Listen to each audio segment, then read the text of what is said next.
नमस्कार छात्रों, कैसे हैं आप लोग। आई होप आप लोग बहुत अच्छे होंगे, स्वस्थ होंगे, मस्त होंगे और परीक्षा की तैयारी एकदम जबरदस्त तरीके से कर रहे होंगे। तो आइए आज की इस वीडियो में हम लोग देख लेते हैं कक्षा 10वीं के सोशल साइंस मतलब सामाजिक विज्ञान का 40 इंपॉर्टेंट क्वेश्चन जो कि आपके बोर्ड परीक्षा के लिए बहुत ही ज्यादा महत्वपूर्ण है। मेरे भाई, अगर आप लोग इस वीडियो को पूरा देख लेते हो ना तो एग्जाम में आप लोग गर्दा छुड़ा सकते हैं, कहीं कोई दिक्कत नहीं होगा। बहुत ही ज्यादा क्या है, महत्वपूर्ण प्रश्न है। ओके, तो बस आप लोग को क्या करना है, शुरू से लेकर अंत तक इस वीडियो को देखना है।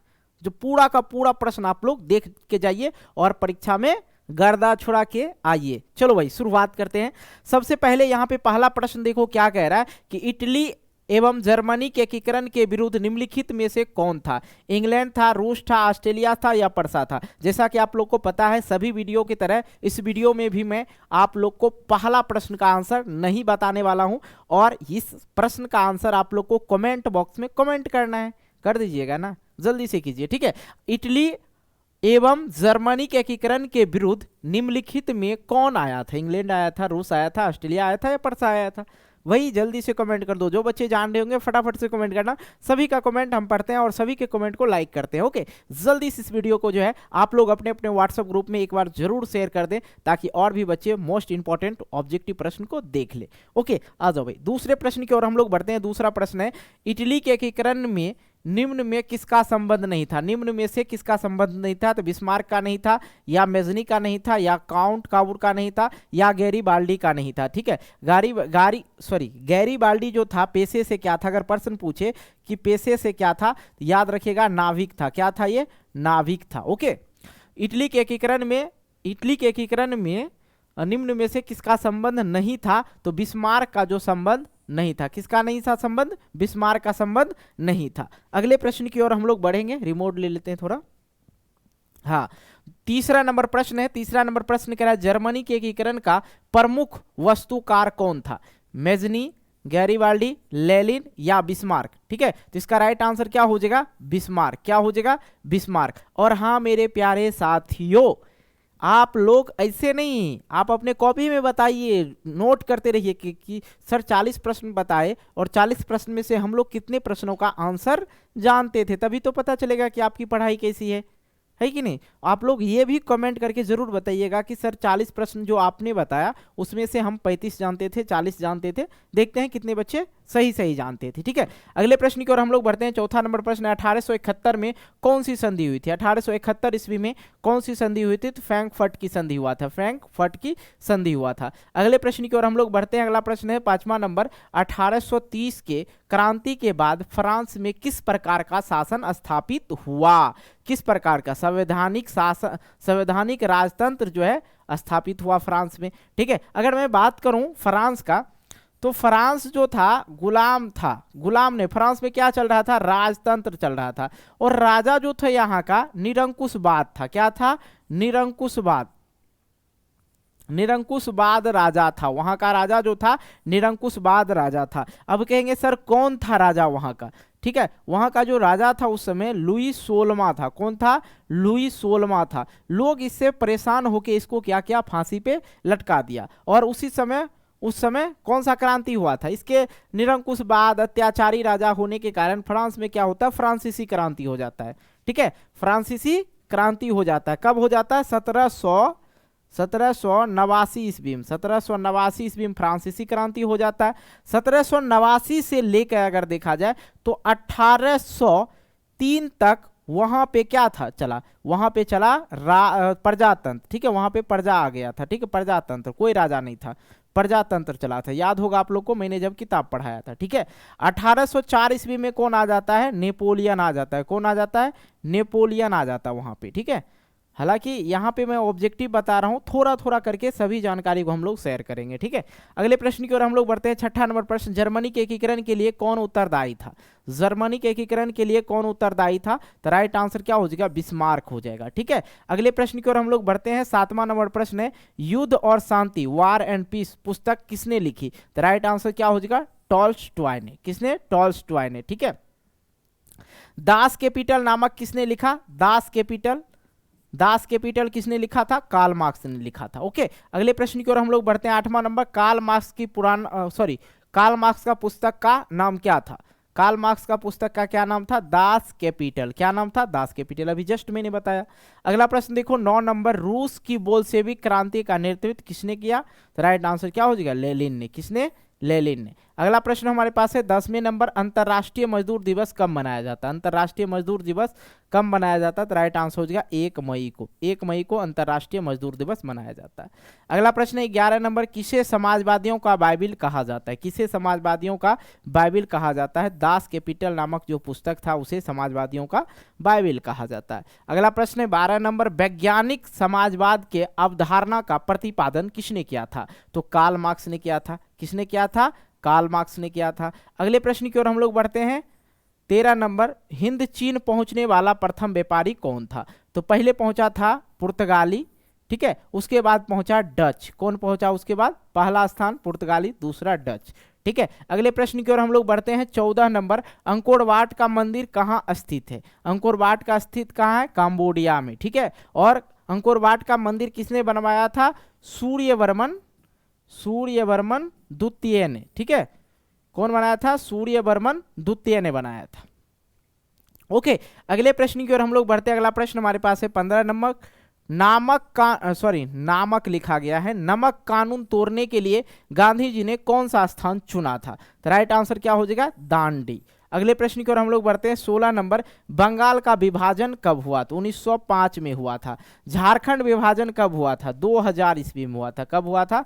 2000 ईस्वी में। अगले प्रश्न की ओर हम लोग बढ़ते हैं। 17 नंबर, भारतीय राष्ट्रीय कांग्रेस की स्थापना कब हुआ था? 1885 ईस्वी में। अगला प्रश्न आता है 18 नंबर, सेफ्टी लंप का आविष्कार किसने किया था? सेफ्टी लंप का आविष्कार किसने किया था? तो हेम्फी डेवी ने। किसने? हेम्फी डेवी ने। जेम्स वाट ने क्या किया था? जेम्स वाट वाष्प इंजन का आविष्कार किया था, जेम्स वाट, ठीक है। अगले प्रश्न के और यहाँ पे है ना, ये जॉन के भी किया था। 19 नंबर देखो, Tata iron and steel company की स्थापना किसने किया? Tata iron and steel company की स्थापना कब हुआ था? ठीक है, तो 1907 ईस्वी में, ठीक है। अगला प्रश्न हमारे पास है 20 नंबर, गोल घर का निर्माण कब हुआ? गोल घर का निर्माण हुआ था 1886 ईस्वी में। कहाँ हुआ है? पटना में। क्यों हुआ था? अनाज रखने के लिए। क्यों? अनाज रखने के लिए। ओके, अगले प्रश्न की ओर आते हैं। 21 नंबर, पूंजीपति वर्ग द्वारा किस वर्ग को शोषण किया जाता है? पूंजीपति वर्ग के द्वारा जो है, देखो श्रमिक वर्ग ही मुख्यतः होना चाहिए, लेकिन मध्यम वर्ग को नहीं सताते थे, कृषक वर्ग को नहीं सताते थे। यहाँ पे देखिए श्रमिक वर्ग को मार दीजिएगा पूंजीपति वर्ग में, ठीक है, सभी नहीं मारना है, ठीक है। मध्यम वर्ग उभर के आया था, नया वर्ग था। मैंने आप लोग को बताया था 1800 ईस्वी के बाद जो है वहाँ पे एक नया वर्ग आया था, मध्यम वर्ग, और इसमें बुद्धिजीवी वर्ग किसको बोला जाता है? तो मध्यम वर्ग को बोला जाता है। अगला प्रश्न है 22 नंबर, गार्डन सिटी का योजना किसने बनाई? गार्डन सिटी का योजना जो था एवेनेजर हार्वर्ड ने, ठीक है। अगले प्रश्न की ओर हम लोग बढ़ते हैं। 23 नंबर, विश्वव्यापी आर्थिक संकट किस वर्ष आरंभ हुआ था? 1929 ईस्वी में, ठीक है। अगले प्रश्न की ओर हम लोग बढ़ते हैं। 24 नंबर, गिरमिटिया किसे कहा जाता है? गिरमिटिया जो है किसे कहा जाता है? अनुबंधित मजदूर को, अनुबंधित मजदूर को। अगला प्रश्न है 25 नंबर, किस पत्र ने रातों रात वर्नाकुलर प्रेस एक्ट से बचने के लिए अपनी भाषा बदल दी थी? तो कौन सा था? अमृत बाजार पत्रिका। कौन? अमृत बाजार पत्रिका। अगला प्रश्न है 26 नंबर, गुटेनबर्ग का जन्म हुआ था। गुटेनबर्ग का जन्म कहाँ हुआ था भैया? जर्मनी में। अगला प्रश्न है हमारे पास है 27 नंबर, भारतीय संविधान के बारे में इनसे कौन सा कथन सही? इनमें से कौन सा कथन सही है? तो देखो, यह धर्म के आधार पर भेदभाव मनवाही करता है, गलत। यह धर्म को राजनीतिक धर्म बनाता है, गलत। सभी लोग को कोई भी धर्म मानने का आज़ादी मिलता है। और यहाँ आप देख लेते हैं, किसी धार्मिक समुदाय में सभी नागरिकों को बराबरी का अधिकार। किसी धार्मिक कोई धार्मिक है समुदाय में सभी नागरिक को बराबर का अधिकार देता है, गलत। ये भी गलत है, ये सही होगा, सी नंबर। अगले प्रश्न की ओर हम लोग बढ़ते हैं। 28 नंबर, 15वीं लोकसभा में महिला सदस्यों की संख्या कितनी थी? तो 65, ठीक है। अगर प्रतिशत में दिया रहे तो 10.23%, ठीक है। अगर 16वीं है ना, 16वीं, ये हो गया 16वीं का। और 15वीं का अगर पूछ दे, 15वीं का तो ज़्यादा नहीं, 10%। ओके, आंसर कर दीजिएगा।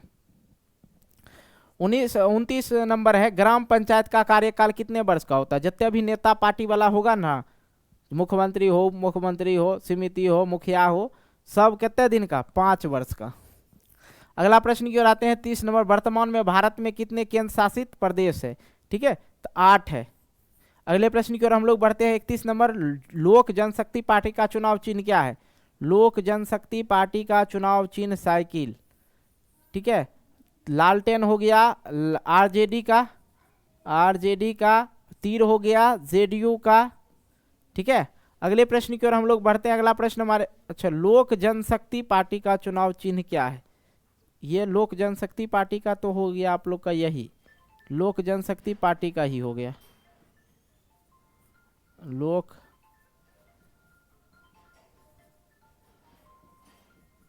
जनशक्ति पार्टी का। साइकिल हो गया समाजवादी पार्टी का, समाजवादी पार्टी का। ओके, अगले प्रश्न की ओर हम लोग बढ़ते हैं, 32 नंबर, बांग्लादेश कब स्वतंत्र हुआ? बांग्लादेश का मुद्रा क्या है? टाका है। ठीक है, अब बांग्लादेश कब स्वतंत्र हुआ? तो 1971 ईस्वी में। अगले प्रश्न की ओर हम लोग बढ़ते हैं, 33 नंबर, आर्थिक विकास का तीसरा क्षेत्र क्या है? आर्थिक विकास का तीसरा क्षेत्र क्या है? तो सेवा क्षेत्र है। ठीक है, जिसे तृतीय क्षेत्र भी कहा जाता है। क्या बोला जाता है? तृतीय क्षेत्र भी बोला जाता है। कृषि क्षेत्र को प्राथमिक क्षेत्र बोला जाता है। ठीक है, और उद्योग क्षेत्र को द्वितीय क्षेत्र बोला जाता है। अगला प्रश्न है 34 नंबर, अर्थव्यवस्था के किस क्षेत्र से हरित क्रांति संबंधित है? तो कृषि, हरित क्रांति कृषि से है, और कृषि कौन सा क्षेत्र में आता है? प्राथमिक क्षेत्र में आता है। तो राइट आंसर यही हो जाएगा। अगला प्रश्न हमारे पास है 35 नंबर, भारत में किस राज्य की प्रति व्यक्ति आय सर्वाधिक? भारत में कौन सा राज्य है जहाँ पे सभी व्यक्ति का आय जो है अधिक है? तो ये आपका राइट आंसर गोवा हो जाएगा। बिहार अति पिछड़ा है, अति पिछड़ा राज्य में कौन सा है? बिहार है। और आगे अगर हम लोग बात करते हैं बीमारू राज्य का, ठीक है, तो ऐसे लिखो बीमारू, ठीक है, ऐसे लिखो। और BI से देखो बिहार, M से दे जानो MP, और U से उड़ीसा। ठीक है, उड़ीसा। अगले प्रश्न, अच्छा ये समझ गए, बीमारू राज्य ऐसे यार, बीमारू राज्य बिहार हो गया, MP हो गया, उड़ीसा हो गया। ठीक है, अगले प्रश्न की ओर हम लोग बढ़ते हैं, 36 नंबर, आय तथा उपभोग का अंतर है। आय तथा उपभोग का अंतर है, राइट आंसर बचत कहलाता है। आय तथा उपभोग का अंतर क्या कहलाता है? बचत कहलाता है। 37 नंबर, भारत में वित्तीय वर्ष होता है। भारत में जो है वित्तीय वर्ष होता है 1 अप्रैल से 31 मार्च तक। ठीक है, अगला प्रश्न है 48 नंबर, निम्न में से कौन एशिया का सबसे बड़ा परमाणु केंद्र है? सबसे बड़ा परमाणु केंद्र है तारापुर का। ठीक है, प्रथम तो परमाणु केंद्र यही है। अगला प्रश्न है 39 नंबर, सोपनी कृषि प्रचलित है। सोपनी कृषि प्रचलित है कहाँ में? उत्तराखंड में। अगला प्रश्न है 40 नंबर, निम्न राज्यों में से किसमें सर्वाधिक वन क्षेत्र है? वन क्षेत्र किसमें है? मध्य प्रदेश में, MP में। ओके, कहीं कोई दिक्कत हुआ आप लोग को 1 से लेके 40 तक के प्रश्न हम करवा दिए एकदम जबरदस्त तरीका से। और हाँ, आप लोग कमेंट करके जरूर बताइएगा कि आप लोग इस प्रश्न में से कितने प्रश्नों का आंसर जानते थे, और इससे बहुत सारा प्रश्न आपको बोर्ड परीक्षा में देखने को मिलेगा। अगर अभी तक आप लोग को याद नहीं हुआ तो वीडियो को फिर से रिपीट करके आप लोग एक बार जरूर देख लें। ठीक है, बाकी मिलते हैं एक नए वीडियो को लेके। वीडियो को लाइक कर देना, दोस्तों के साथ शेयर जरूर कर देना, और कमेंट करके बताना वीडियो कैसा लगा। ठीक है, बाकी मिलते हैं एक नई वीडियो को लेके, तब तक के लिए बाय बाय, जय हिंद, जय भारत, टेक केयर।